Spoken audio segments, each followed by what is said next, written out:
నమస్కారం అందరికీ. Welcome to GeoPulse daily. ఇక్కడ ఈ న్యూస్ అవుట్లెట్‌లో చూడండి. ఇప్పుడు వరల్డ్ మొత్తానికి ఒక ప్రశ్న మొదలైంది. చైనాలో కొత్త వైరస్ అవుట్‌బ్రేక్‌ని ప్రపంచానికి తెలియకుండా దాస్తుందని. HMPV human metapneumo virus.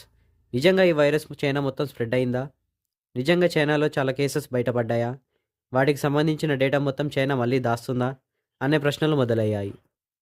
ఎందుకంటే ఇప్పటి నుండి 5 సంవత్సరాల ముందు చైనా ఇలాగే కోవిడ్-19 పాండమిక్‌ని స్ప్రెడ్ చేసింది. ఇది ఎక్స్‌పెక్టెడ్ ఆర్ అన్‌ఎక్స్‌పెక్టెడ్ అని తెలీదు.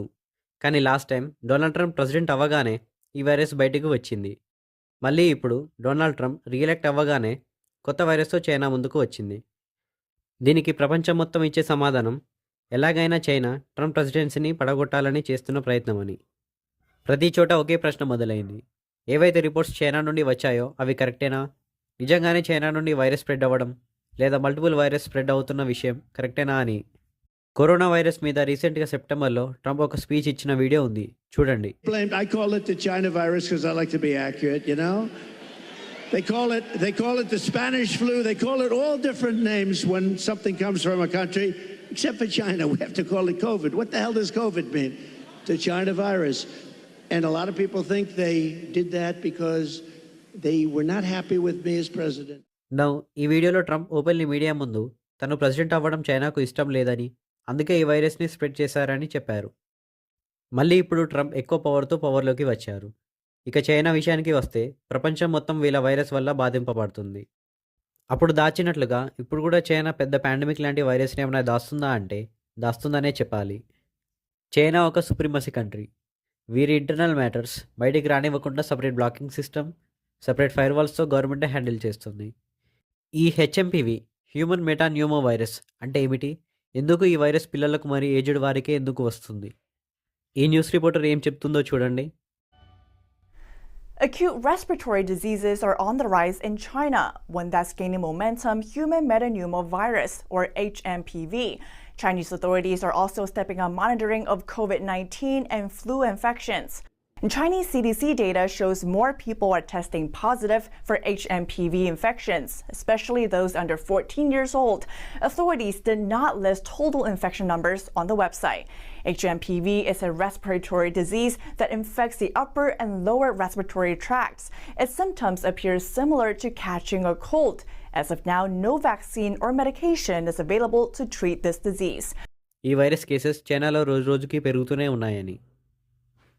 ఇక వీటి సిమ్టమ్స్‌కి వస్తే కామన్ కోల్డ్ లాగానే ఉంటుంది. కానీ కోల్డ్ మాత్రం రెగ్యులర్‌గా వచ్చిపోవడం, ఎక్కువగా తుమ్ములు రావడం, ఇలా మెల్లమెల్లగా లంగ్ డిసీజ్ వస్తుంది. ఇలా ఒక టైం వచ్చేసరికి సిట్యుయేషన్ ఒక వర్స్ట్ స్టేజ్‌లోకి వస్తుంది. ఈ సిమ్టమ్స్ వస్తే ఈ చలికాలంలో మ్యాక్సిమం గుర్తుపట్టం కూడా. ఈ చలి వల్ల వచ్చే కామన్ కోల్డ్ అని మీరు అనుకోవచ్చు. పైగా ఈ వైరస్‌కి ఇంతవరకు వ్యాక్సిన్ కూడా లేదు. ఈ హెచ్ఎంపీవీ వైరస్ చాలామందికి ఎప్పటినుంచో తెలుసు కానీ ఇంతవరకు దీనికి ఎవ్వరు వ్యాక్సిన్ కనిపెట్టలేదు. నౌ ఈ రిపోర్ట్స్ ప్రకారం ఎవరైతే పిల్లలు 14 సంవత్సరాల కింద ఉన్నారో మరియు ఎల్డర్ సిటిజన్స్ ఒక 40+ ఉన్నారో వీరు ఎక్కువగా ఈ వైరస్‌కి బాధింపబడుతున్నారు. ఎందుకంటే వీరికి ఇమ్యూన్ సిస్టమ్ కొంచెం వీక్‌గా ఉంటుంది కాబట్టి. దీనివల్ల ప్రపంచంలో ఉన్న మీడియా మొత్తం అలర్ట్ అయ్యాయి. ఏదైతే ఈ వైరస్ వల్ల చైనాలో ఏం జరుగుతుందో, చైనీస్ గవర్నమెంట్ ఈ కేసెస్‌ని తగ్గించే ప్రయత్నం చేస్తుందా? లేదా లాస్ట్ టైం లాగే బయటకు తెలియకుండా చేస్తుందా అని చూద్దాం. ఇక మన ఇండియన్ మీడియా దగ్గరికి వస్తే చాలా రిపోర్ట్స్ పబ్లిష్ అయ్యాయి. చైనాలో కొన్ని ప్లేసెస్ వరకు ఎమర్జెన్సీ అలర్ట్ సిచ్యుయేషన్ జారీ చేసినట్లు కొన్ని మీడియా అవుట్లెట్స్ ప్రశ్నిస్తున్నాయి. ఇప్పటికీ 7,800 మందికి ఈ వైరస్ వచ్చింది. అలాగే 170 మందికి పైగా చనిపోయారు. ఇప్పటికైతే ఈ న్యూస్ గురించి చాలా లిమిటెడ్గా ఉంది. ఏవైనా అప్డేట్స్ వస్తే నేను తప్పకుండా ఈ ఛానల్లో పోస్ట్ చేస్తాను. అంతవరకు మీరు జాగ్రత్తగా ఉండడం మంచిది.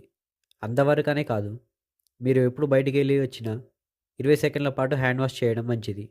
అలాగే ఒక పాకెట్ ఫ్రెండ్లీ శానిటైజర్ క్యారీ చేయడం వల్ల చాలా రోగాల బారి నుండి తప్పించుకోవచ్చు. ఇప్పటికే చాలా దేశాలు చైనా, జపాన్లో మాస్క్ పెట్టుకోవడం ఒక అలవాటుగా మార్చుకున్నారు. మీరు కూడా ఇలా పెట్టుకొని కొంచెం అవేర్నెస్తో ఉంటే మీకు మంచిది, సమాజం కూడా హెల్తీగా ఉంటుంది. వీడియో చివరి వరకు వచ్చారంటే నా కంటెంట్ ఎంతో అంత నచ్చే ఉంటుంది. నచ్చితే ఈ వీడియోని మీ ఫ్రెండ్స్ అండ్ ఫ్యామిలీకి షేర్ చేయండి. Thanks for watching. Like and comment. Subscribe our channel for daily updates.